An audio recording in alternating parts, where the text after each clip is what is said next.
Hello everyone, welcome to mech solution garage. ఈరోజు మనం ఈ వీడియోలో స్ప్రింగ్స్ మీద ప్రాబ్లం అనేది సాల్వ్ చేద్దాం. ఓకేనా?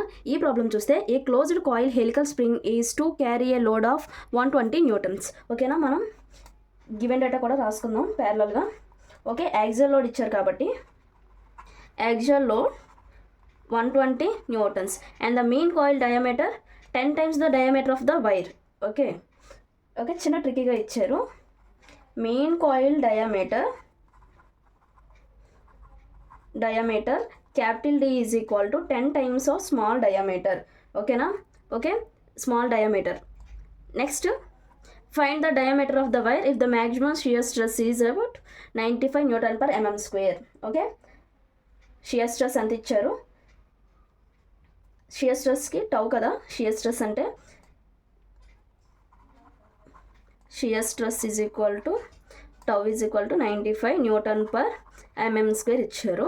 మనం ఇది మీరు రాసుకోవాలంటే డైరెక్ట్గా క్వశ్చన్లో ఉన్నది కూడా రాసుకోవచ్చు. Mean coil diameter D is equal to 10 times of the diameter of the wire అని పెట్టి కిందన ఈ లైన్ కూడా మీరు మెన్షన్ చేయవచ్చు. ఓకేనా? ఇంకా మీకు కొంచెం ఈజీగా అట్రాక్టివ్గా కనిపిస్తుంది. Okay, next radius find out చేయాలి. Radius find out capital is equal 10D అంటే ఆ రేడియస్ ఏమవుతుంది? Radius R is equal to 5D కదా. 5 into 5 times of wire diameter అవుతుంది కదా. సో అదే నేను వేసాను. Maximum shear stress tau is equal to 95. So మనం ఇప్పుడు డయామీటర్ని ఫైండ్ అవుట్ చేయాలి. ఇది చాలా సింపుల్ అండి, కానీ మనం క్యాల్కులేషన్స్ చేసేటప్పుడు కొంచెం కన్ఫ్యూజ్ అవుతారు డయామీటర్ని ఫైండ్ అవుట్ చేసేటప్పుడు. సో మనం ఈజీగా కాల్కులేట్ చేద్దాం. Okay, maximum shear stress. Okay, maximum shear స్ట్రెస్కి టౌ అనమాట. దీనికి కూడా డైరెక్ట్ ఫార్ములా ఉంది, WR/πd3. ఇది డైరెక్ట్ ఫార్ములా. మనకు ఆల్రెడీ షియర్ స్ట్రెస్ మిగతావన్నీ తెలుసు కాబట్టి ఓకే, ఈ యాక్సియల్ లోడ్ W అవుతుంది కాబట్టి సో మన డయామీటర్ ఈజీగా ఫైండ్ అవుట్ చేయొచ్చు.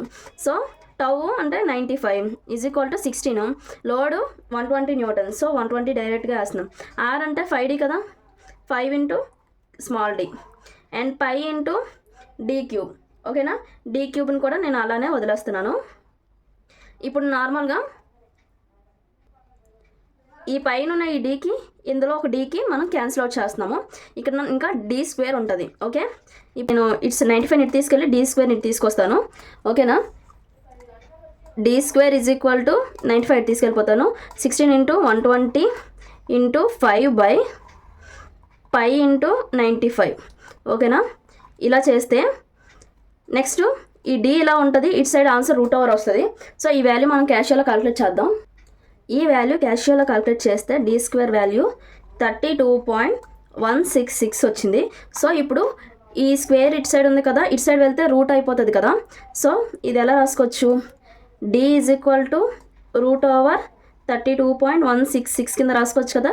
సో ఇప్పుడు మనకి D వాల్యూ వస్తుంది. So D value find out చేద్దాం. క్యాషియోలో దీన్ని కాల్కులేట్ చేస్తే 5.6715 అని వచ్చింది. ఓకేనా? దీని diameter is equal to 5.6715 mm అనమాట. దీని యూనిట్స్ mm. ఓకేనా? ఇంత అనమాట, వెరీ సింపుల్. ఈ వీడియో మీకు నచ్చినట్టయితే లైక్ చేయండి, షేర్ చేయండి, సబ్స్క్రైబ్ చేయండి. Thank you from mech solution garage.